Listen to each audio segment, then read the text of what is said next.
понимаю, нам тем более не мои хорошие, я не понимаю вот сейчас вот ваших эмоций. Вопрос не стоит, строить магазин там или нет, там магазин будет. Мы с вами обсуждаем, какой будет магазин. Все это делается, строится это все на законных основаниях. Я говорю, есть конкретные вопросы, ну, начнем. Ну, посмотрим, как это будет, понимаете? Ну, ничего. На уровне сертификата не решили. На уровне дома не стоит такой магазин. А мы не хотим, чтобы возле нашего дома стоял такой магазин.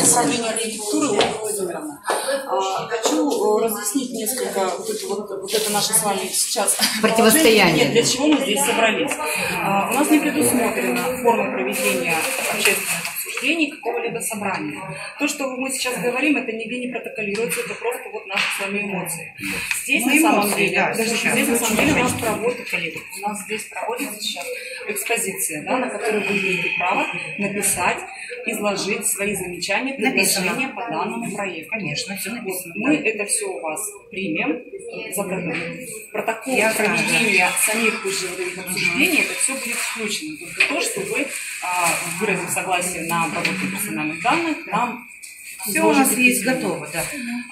Потом, после этого, комиссия соберется и будет решать уже, выдавать разрешение застройщику на увеличение его вот этого процента застройки. То есть в данном случае условно разрешенный вид подразумевает что площадь будет повышена застройки до 150 метров, как и говорит представитель застройщика, на самом деле он имеет право строить. Он, наверное, уже получал даже разрешение. Да, у нас есть разрешение на строительство. Есть процент определенный разрешенного строительства.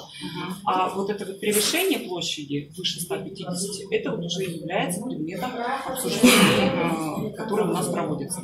Просто мы убрали второй этаж, хотели как раз сделать вот как... Нет, вы можете 3-5 построить, ничего. Нет, мы как раз... Если они заявились, грубо говоря, на 200,